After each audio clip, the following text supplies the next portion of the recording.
ప్రపంచవ్యాప్తంగా HMPV virus అరలెత్తిస్తుంది.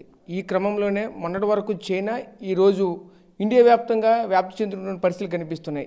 Andhra Pradesh రాష్ట్రంలో కూడా వచ్చినట్లయితే పలు అనుమానాలు కూడా వ్యక్తమవుతున్న పరిస్థితులు కనిపిస్తున్నాయి. ఈ క్రమంలోనే విజయనగరం జిల్లా పరిధిలో ఉన్నటువంటి ప్రజలు ఏ విధంగా జాగ్రత్తలు తీసుకోవాలి, హెచ్ఎంపీవీ వైరస్ పట్ల ఏ విధంగా ఉండాలి, దీనికి సంబంధించి మరిన్ని వివరాలు మనతో పాటు మాట్లాడడానికి విజయనగరం జిల్లా అధికారి జీవన్ రాణి గారు మనతో పాటు ఉన్నారు. ఆవిడతో మాట్లాడి మరిన్ని వివరాలు తెలుసుకునే ప్రయత్నం అయితే చేద్దాం. చెప్పండి మేడం గారు, ప్రధానంగా చూసుకుంటే ఈరోజు జిల్లా వ్యాప్తంగా ఉన్నటువంటి ప్రజలకి అయితే ఎటువంటి సూచనలు ఇస్తారు ఏంటి? ఈరోజు ప్రధానంగా హెచ్ఎంపీవీ వైరస్ పట్ల అయితే మాత్రం ప్రజలు ఏ విధంగా అప్రమత్తం చేస్తారేంటి? ప్రధానంగా మనం హెచ్ఎంపీవీ వైరస్ గురించి భయపడాల్సిన, ప్యానిక్ అవ్వాల్సిన పరిస్థితి అయితే లేదండి.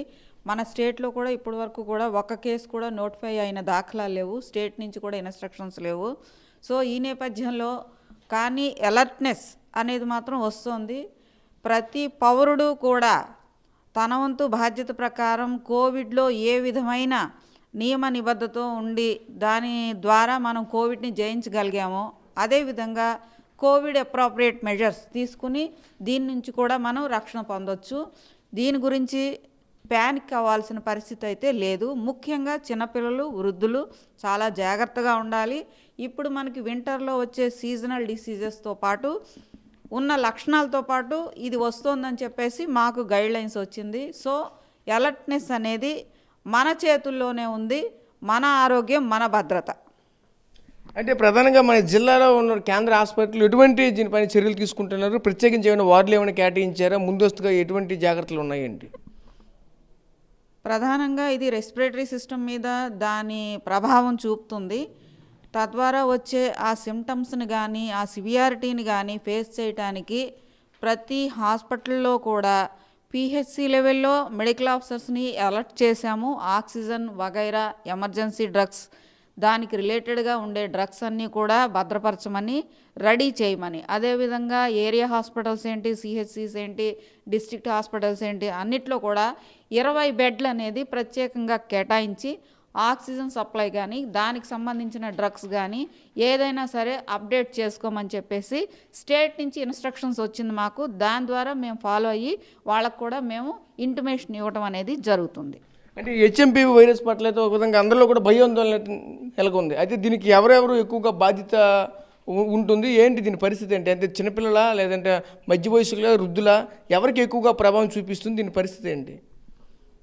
ప్రధానంగా ఇది చిన్నపిల్లల్లో ఎక్కువ కనిపిస్తోంది. మనకి ఇప్పుడు బెంగళూరు వగైరా స్టేట్స్లో కనిపించిన ఆ స్టేటస్ ప్రకారం చిన్నపిల్లల్లో మనం ఐడెంటిఫై చేయడం జరిగింది.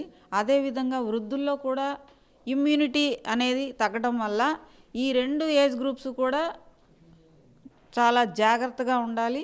వీళ్ళకి తొందరగా అటాక్ అయ్యే సూచనలు ఉన్నాయి.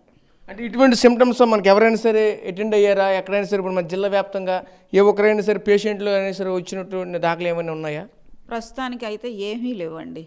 జిల్లా ప్రశాంతంగా ఉంది. Okay madam, thank you. చూసాం కదా, ఒకటే చెప్తున్నారు జిల్లా వైద్య అధికారి అయితే మాత్రం ఒకటే మనతో చెప్తున్న పరిస్థితి. దీని పట్ల అయితే హెచ్ఎంపీవీ వైరస్ పట్ల అయితే ఎవరు కూడా భయాందోళన అయితే చెందవద్దు. ప్రధానంగా చూసుకుంటే ఏదైతే చిన్నపిల్లలకైతే మాత్రం ఎక్కువగా దీని ఎఫెక్ట్ అయితే కనిపిస్తుంది. అలాగే ఇమ్యూనిటీ పవర్ తక్కువగా ఉన్నటువంటి వృద్ధుల్లో కూడా దీని ఎఫెక్ట్ అయితే పడుతుంది.